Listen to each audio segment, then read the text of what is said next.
Maksud dan tujuan kenapa semua PSE itu wajib mendaftar, karena aktivitas ekonomi kita pun bukan hanya di ruang fisik, tapi juga di ruang digital. Dan kita tahu bahwa ruang digital kita itu tidak terbatas, tanpa batas.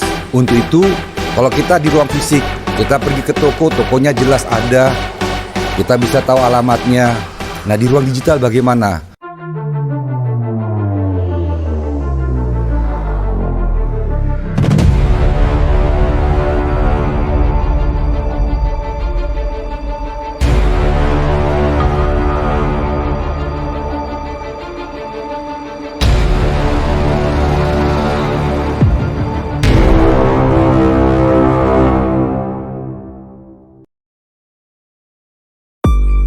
Untuk supaya Indonesia itu kok internetnya sehat, bersih, negaranya aman, maka Undang-Undang ITE itu mengamanatkan bahwa pemerintah itu wajib mencegah peredaran informasi elektronik dan penggunaannya yang muatannya melanggar undang-undang.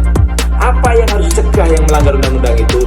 Misalnya penipuan, misalnya pornografi, perjudian, konten-konten radikal yang ingin mengganti pemerintah yang sah atau mengganti dasar negara, atau konten-konten yang ada di termasuk yang ada di platform game yang membahayakan anak-anak, itu harus cegah. Nah, bagaimana bisa mencegah kalau platform-platform itu tidak daftar, tidak ada komunikasi dengan negara atau pemerintah, mereka tidak memiliki etikat baik, misalnya begitu, tidak daftar. Nah, oleh karenanya di undang-undang ini kemudian diturunkan di dalam PP 71 tahun 2019 bahwa penyelenggara sistem elektronik atau platform itu wajib daftar. Kalau sudah daftar, lalu ada ketahuan kan siapa penyelenggaranya, ini alamatnya di mana. Nah, mereka bisa dimintai tolong untuk apa? Kerjasama menghilangkan konten-konten yang melanggar undang-undang. Tapi kalau pemerintah sendirian tanpa ada pendaftaran dan tidak bisa komunikasi, pemerintah bisanya hanya blokir Facebook, bisanya hanya memblokir platform-platform global atau platformnya semua. Nah, kalau seperti itu kan malah kacau. Nah, makanya kalau mau blokir akun, blokir konten secara spesifik harus kerjasama. Kerjasama ini bisa dilaksanakan kalau mereka itu daftar.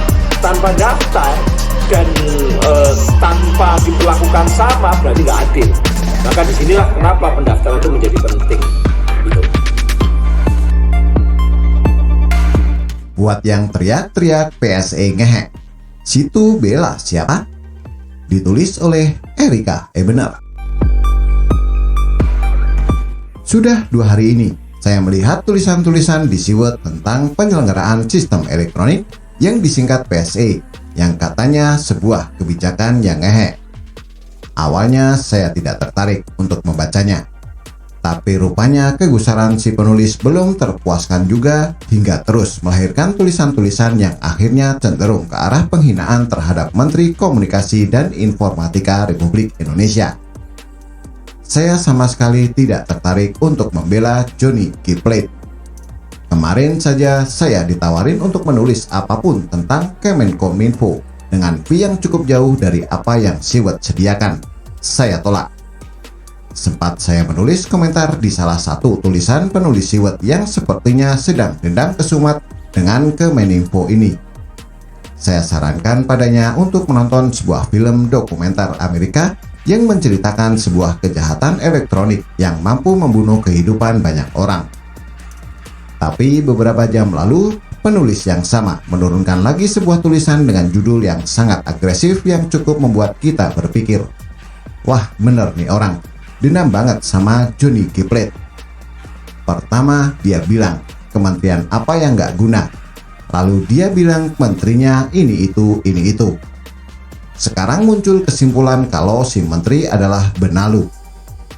Dan ini semua hanya gara-gara kebijakan Kementerian Komunikasi dan Informatika tentang penyelenggaraan sistem elektronik atau disingkat PSE.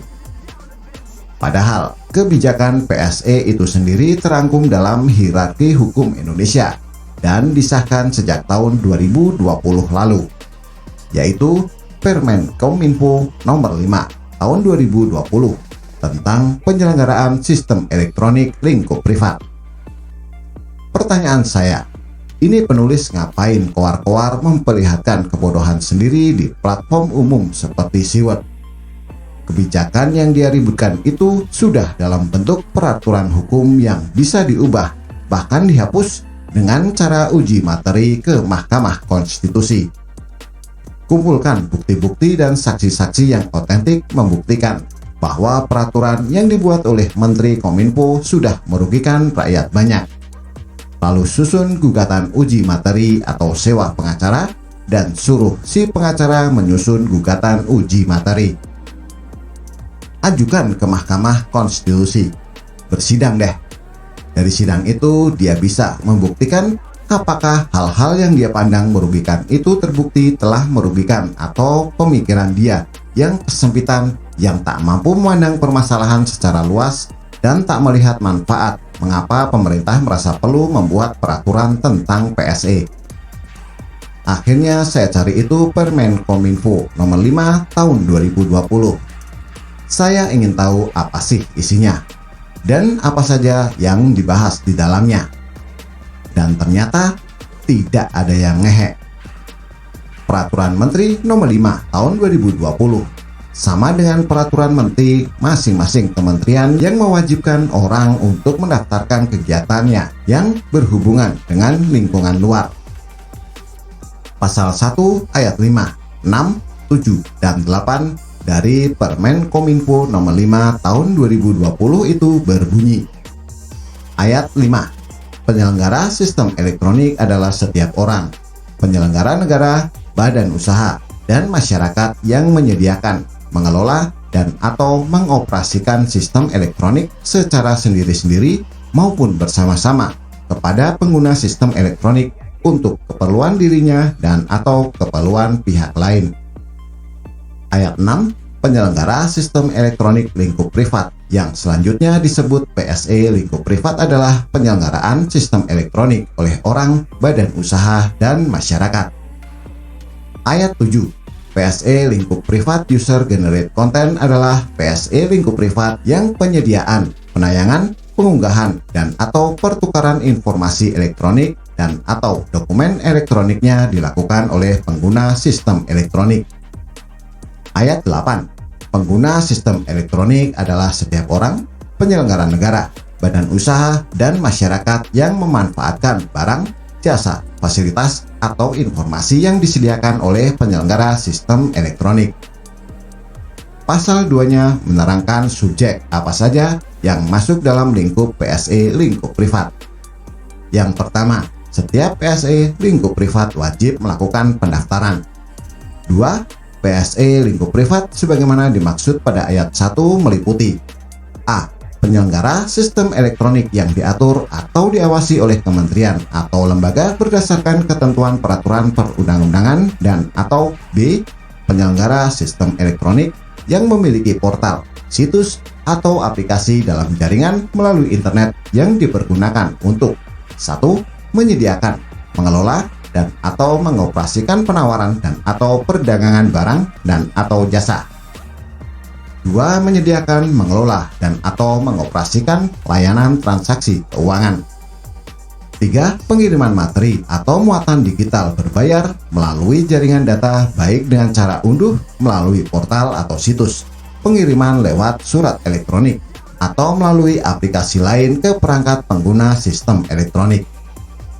4. Menyediakan, mengelola, dan atau mengoperasikan layanan komunikasi meliputi namun tidak terbatas pada pesan singkat, panggilan suara, panggilan video, surat elektronik, dan percakapan dalam jaringan dalam bentuk platform digital, layanan jejaring, dan media sosial. 5.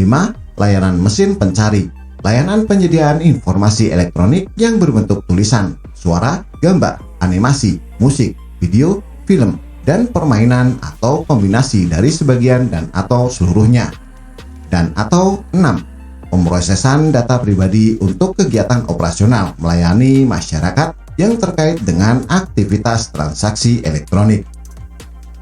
Pasal-pasal berikutnya membahas tentang prosedur dan teteh bengek siapa seperti permen-permen lainnya. Namun pada pasal 47 menyatakan bahwa PSE lingkup privat yang diatur dalam peraturan menteri ini wajib melakukan pendaftaran dalam jangka waktu paling lambat 6 bulan sejak peraturan menteri ini berlaku. Dan pasal 49 menyatakan bahwa peraturan menteri ini mulai berlaku pada tanggal diundangkan. Agar setiap orang mengetahuinya, memerintahkan pengundangan peraturan menteri ini dengan penempatannya dalam Berita Negara Republik Indonesia disahkan dan diundangkan pada tanggal 16 November 2020 oleh Menteri Kominfo. Artinya sudah 1 tahun lebih PSE ini diberlakukan. Kok baru ribut sekarang? Saya membaca seluruh pasal-pasal yang ada. Apa yang salah dari kebijakan PSE ini? Apakah kita ingin traffic digital di Indonesia seperti hutan rimba yang tidak diikat aturan, bebas melakukan bentuk abusif apapun karena tidak adanya pengawasan karena tidak terdaftar? Saya melihat PSE lingkup privat ini mengikat orang atau badan hukum dalam bentuk digital, sama seperti yayasan, PT, koperasi, CV, dan orang yang melakukan kegiatan pelayanan barang dan jasa yang harus mendaftarkan usahanya itu ke Kemenkumham, Kemendak, atau pada kementerian terkait. Cuma karena masalah PayPal ditutup, lalu negara sendiri disalahkan. PayPal itu milik siapa? Pada Permen Kominfo nomor 5 tahun 2020 itu juga menyatakan situs dari luar negeri yang melayani atau melakukan transaksi di wilayah NKRI wajib mendaftarkan situsnya. Jadi kalau PayPal ditutup itu bukan pemerintah mempersulit rakyat, tapi karena PayPal tidak mau mendaftarkan situsnya sampai batas waktu yang ditentukan. Bahkan sampai 1 tahun mundur pun PayPal tak mau mendaftar. Maunya mengeruk keuntungan dari NKRI, tapi nggak mau tunduk pada aturan. Karena PayPal sadar kalau ditutup, pasti rakyat Indonesia akan kesulitan dan pasti akan ada pembelaan. Tak sadarkah kalau praktek-praktek seperti PayPal yang tidak mau tunduk pada hukum Indonesia adalah bentuk penjajahan digital? Ketika Menteri Keuangan berhasil memaksa Google untuk membayar pajak karena walaupun perusahaannya di luar negeri tetap menggunakan rakyat Indonesia sebagai segmen pasar, maka mereka wajib membayar pajak pada negara. Kita semua senang kan? Lalu, mengapa ketika Kemeninfo menertibkan situs-situs dalam bentuk pendaftaran, lalu kita, bangsa Indonesia sendiri berteriak, PSE itu kebijakan ngehek. Situ dibayar berapa untuk jadi pengkhianat bangsa? Baca dulu isi Permen Kominfo baik-baik, lalu pikirkan baik-baik. Kalau ada yang tidak setuju, lakukan sesuai dengan prosedur hukum yang berlaku. Ini mah bacanya 0 besar, pahamnya minus, tapi teriakannya 100% mengaung, bikin ribut saja. Bagaimana menurut Anda? Silahkan tulis komentar di bawah.